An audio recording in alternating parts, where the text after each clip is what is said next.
푼치의 조금 이야기. 안녕하세요, 푼시입니다. 2020년 새해를 맞아 첫 번째 콘텐츠로 작년에 2019년 조경계 10대 뉴스라는 내용의 영상을 준비해봤어요. 환경과 조경에서 지난달 19일에 나온 기사인데 2019년 조경계 10대 뉴스라고 해서 이렇게 10가지 뉴스를 꼽았는데 생각보다 내용이 좋고 여러분들에게 소개해드리면 좋을 것 같아서 준비해봤습니다. 이 기사를 보시면 2019년 조경 분야 뉴스 키워드는 다시 희망으로 정했다고 하네요. 여러 가지 있는데 하나씩 소개하면서 제 생각도 같이 얘기해 보도록 하겠습니다. 첫 번째 뉴스는 조경대상 대통령상으로 격상되고 조경직 국가공무원 200명 선발, 조경계 정부와 소통 노력, 결실을 이뤘다, 이런 내용입니다. 조경 분야의 수건이었던 조경직 국가공무원의 채용이 본격화된다는 내용이네요. 그리고 대한민국 조경대상도 올해는 대통령상과 국무총리상 시상으로 이제 상격을 높였다는 내용입니다. 이낙연 국무총리는 지난 3월에 조경의 날 기념식에 참석해서 조경직 국가공무원 채용을 검토하겠다고 발표했습니다. 그래서 인사혁신처에서는 2022년까지 조경직 공무원 200명을 선발하는 것을 계획했다고 하네요. 공무원 준비하시는 분들에게 지방 공무원이 아닌 국가직 공무원은 상당한 메리트가 될 것이니 참고하셨으면 좋겠습니다. 그래서 올해 대통령상으로 승격된 대한민국 조경대상의 최고상은 서울식물원으로 돌아갔다는 내용입니다. 저는 아직 가보지 못했지만 언제 한번 시간 되면 가볼 생각이에요. 두 번째 뉴스는 도시수법입니다. 설계, 감리, 주체 명시 안 된 도시수법, 소관위까지 통과, 최종 운명은? 이라는 제목이네요. 조경계 반대로 여러 차례 무산됐던 도시수법의 제정이 진척을 이룬 해였습니다. 올해 산림청장이 나서서 조경인에 의한 도시수법 제정이라고 약속하면서 시작했는데 도시숲 사업의 시공 주체로 조경공사업, 조경식재공사업, 그리고 시설물 공사업이 명시돼서 이제 상생의 길을 열었다는 평가를 받았습니다. 하지만 올해 8월 산림청과 조경단체 간 몇 가지 쟁점에 대한 논의가 마무리되지 못한 채 도시수법이 갑작스럽게 입법 예고되면서 다시 논란이 일었었죠. 논란의 요지는 설계 감리 주체에 이제 조경 기술사 사무소나 엔지니어링 사업자가 포함되지 못하면서 이제 반대 여론에 부딪혔어요. 현재 상황은 법사위에 계류 중인데 최종적으로 통과될지 귀추가 주목되고 있습니다. 항상 이렇게 산림 쪽에서 이제 우리 분야를 침범한다고 이렇게 얘기하면서 무조건 반대만 하고 있는데 제 입장은 현재 우리 조경 기술사 사무소나 엔지니어링 사업자들도 이 법에서 원하는 설계 감리 주체가 되려면 이제 어떠한 산림업에 등록을 하는 절차가 하나가 추가된 거라고 생각하시면 됩니다. 제 생각은 아직은 우리 조경 부처가 없는 현실에서 이 정도의 하나의 절차가 추가된 것은 어찌 보면 당연한 것으로 생각되고 받아들일 수 있다고 생각이 되네요. 그 정도의 노력도 안 하고 산림에 대한 설계와 시공을 무조건 조경이 해야 된다는 그런 생각은 조금 욕심일 수 있겠죠. 나중에 시간이 되면 이 법에 대해서 다시 한번 설명을 드리도록 하겠습니다. 세 번째 뉴스는 놀지 않는 사회에서 노는 사회로, 놀이터 국가적 의제가 되다. 요즘 서울시 창의 놀이터, 순천의 기적의 놀이터 등 전국 지자체에서 이제 다양한 놀이터들이 생겨나고 있어요. 기존의 그 조합놀이대로 대표되는 획일적인 놀이터를 벗어나서 이러한 다양한 컨셉의 놀이터들이 확장되고 있습니다. 그리고 장애물 없는 생활시민연대 등을 중심으로 한 통합놀이터나 세이브 더 칠드런의 맘편한 놀이터 등이 조성되어서 이제 공공의 가치 증진과 사회적 공헌 사업으로 확대됐다는 내용이에요. 그래서 작년 5월이죠. 작년 5월에 정부가 아동에 대한 국가 책임을 확대한다면서 포용국가 아동 정책을 발표했는데 이 정책의 4대 전략 중 보호권, 인권 및 참여권, 건강권과 함께 놀이권이 포함되면서 이제 아동의 놀이에 대한 사회적 위상이 한층 제고되고 있다는 내용이에요. 서울은 이제 서울 놀이 네트워크가 발족됐고 통합 놀이터 조성에 걸림돌을 작용하고 있는 법률을 개정하기 위해 토론도 열렸고 이런 내용들이 있습니다.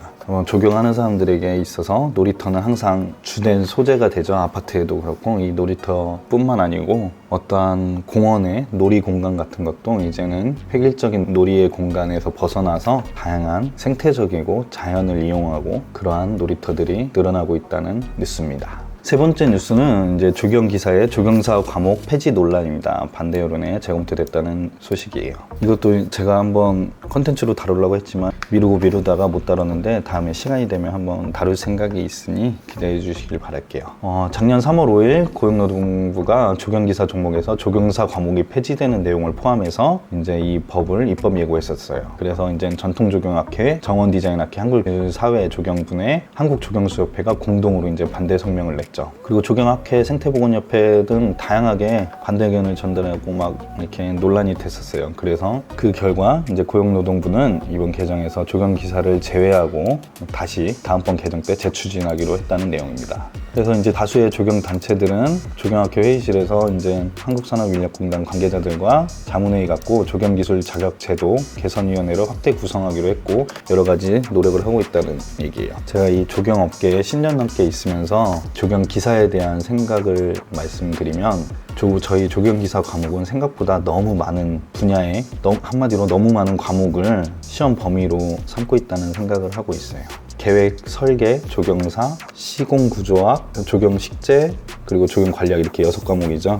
설계나 계획 쪽에 있는 사람에게 관리학이나 시공구조학은 상당히 과한 감이 있고 또 시공하는 사람에게 계획과 설계 쪽 이런 쪽은 좀 과한 감이 있어요. 그래서 조금 좀 많이 고민을 해서 조경기사 과목을 줄이는 노력이 필요하다고 생각을 합니다. 필기 시험률이 상당히 낮죠. 물론 실기도 상당히 문제가 많은데 일단 필기부터 과목을 줄여야 되는 상황은 맞는 것 같아요. 근데 그게 조경사가 됐기 때문에 문제인 거죠. 조경사는 역사기 때문에, 조경의 역사기 때문에 이거는 폐지하면 안 되고 다른 방법을 생각해야 될 것 같습니다. 얼마 전 뉴스 나온 이렇게 국가공무원 조경직의 이제 5급 같은 경우는 필수 과목으로 조경 계획 및 설계, 조경사 및 이론, 조경 생태학 3과목을 이렇게 필수 과목으로 하고 선택 과목을 공원녹지학, 경관계획 및 관리, 단지계획학, 조경 이런 식으로 선택 과목을 한 과목 정하는 방법. 기사가 이거를 이런 식으로 해도 괜찮을 것 같아요. 물론 실현되기는 어려울 수도 있지만 저런 식으로 조금 우리 조경이 가지고 있는 업역의 특성을 좀 고려해서 조경 기사가 좀 개선이 됐으면 좋겠습니다. 다음 뉴스는 광화문 광장 왜 다시 만들어야 하나요? 끝이 안 보이는 재구조화 논란입니다. 광화문 광장의 재구조화 사업에 대한 논란이 지속되고 있어요. 총 1,040억 원 예산 투입해서 이제 시행하는 이제 박원순 서울시장의 역점 사업이라고 나와 있네요. 재작년에 이제 국제 설계 공모에서 이제 CA 조경기술사 사무소와 당선이 돼서 이제 사업을 추진해왔으나 이제 아직까지 이제 재추진의 당위성을 확보하지 못했다고 합니다. 네, 그리고 여러 가지 문제로 지금 진척이 되고 있는 것 같은데 용산공원이나 이런 광화문 광장은 계속 예산이 이렇게 추가로 투입되는 것은 긍정적이지만 상당히 많은 시민들이 이용하고 있고 역사적으로 중요한 장소들이기 때문에 다양한 의견을 수렴해서 최대한 정답에 가깝게 누구나 이해할 수 있는 정답에 가깝게 이런 과정들이 필요한 것으로 저는 생각해요. 당연한 일이겠죠. 네, 그리고 다음 뉴스는 태화강 제2호 국가정원 지정됐다는 얘기예요. 영남권 정원문화의 전진기지라는 제목입니다. 태화강이 지난 7월에 대한민국 국가정원으로 지정됐다는 얘기예요. 이 전까지는 순천만이 국가정원 첫 번째였죠. 그 수목원법이 수목원정원법으로 바뀌면서 이제 국가정원이라는 것도 생기고 있습니다. 호남 쪽에 순천만이 있으니까 이제 연안권도 태화강을 국가정원으로 지정하면서 좀 균형을 갖추게 됐네요. 지금 이 태화강은 산업화를 거치며 죽음의 강으로 불리던 강이었는데 이제 시민들과 행정의 노력으로 이제 생태 관광자원으로 인정을 받게 된 것이 중요한 의의라고 할 수 있겠습니다. 다음 뉴스는 정원 도시재생과 찰떡호흡 정원박람회 도시재생의 새로운 모델로 부각되고 있다는 내용입니다. 정원박람회가 계속 매년 진행되고 있죠. 근데 이제 서울시와 정성군에서 시도해서 도시재생형 정원박람회를 치렀다고 합니다. 그리고 호평이 이루어졌고요. 단순하게 공원을 벗어나서 이제 이런 곳으로 옮겨가지고 도시 재생형 정원 박람회의 새로운 패러다임을 제시했다는 내용이에요. 그리고 내년에는 서울 국제 정원 박람회로 규모를 확대할 예정이어서 이제 동네 정원 조성 논의가 더 활성화될 전망입니다. 단순히 공원에서 이렇게 정원 박람회해서 일회성에 끝나기보다는 도시 재생과 연계돼서 이렇게 정원 박람회를 해서 녹지 공간을 많이 확보하고 도시의 시민들이 더 쉽게 다가갈 수 있는 시너지 효과가 날 것으로 기대하고 있습니다. 다음 뉴스입니다. 도시공원 일몰시계 째깍째깍 국토부 자화자찬 성과 발표. 우리 공원 정말 문제 없나요? 도시공원 일면제가 이제 올해 7월 실행 예정이죠. 장기 미집행 공원에 속하는 공원들은 올해 이제 7월에 폐지가 되는 상황입니다. 골자를 보면 국토교통부가 이제 작년 5월에 151제곱킬로미터에서 11월 말에 64제곱킬로미터로 장기 미집행 공원이 줄어들었다면서 이제 성과를 발표한 거예요. 이게 이제 땅을 사고 이제 조성계획대로 이제 조성을 해야 미집행이 아니고 집행이 되는 건데, 지자체가 공원 부지 매입을 위해서 필요한 예산이 7조 4천억 원이 필요하다고 이제 조사가 됐다고 합니다. 그리고 이제 이 미집행 공원을 해결하기 위한 방법으로 전국적으로 추진 중인 민간공원 특례 사업이 이제 78개소나 된다고 하네요. 하지만 이제 이 도시공원 일몰제 대응 전국 시민행동 이 단체에서는 민간 특례 사업에 대해서 부정적입니다. 민간공원 특례 사업이라는 폭탄 78개를 추진하고 있음을 자랑할 때가 아니라고 지적했다고 하네요. 이제 민간공원의 사업의 장점은 이 예산을 지자체에서 마련하기 어려우니까 그 건설사나 이런 민간 업체에서 예산을 투입해서 본인들이 일부 30% 정도 본인들이 가지고 이제 개발을 하고 나머지 공원을 조성해 준다는 그런 장점이 있지만, 단점으로는 이제 이들이 말하는 단점으로는 공원으로서의 쓸만한 가치가 있는 땅들은 다 이 민간공원 소유 부지가 된다는 그런 단점이 있습니다. 그리고 공원 자체가 거기 이제 민간공원 지어질 그 아파트 단지와 같은 데의 부속적인 정원 같은 개념이 될 것 같기 때문에 많이 반대를 하고 있어요.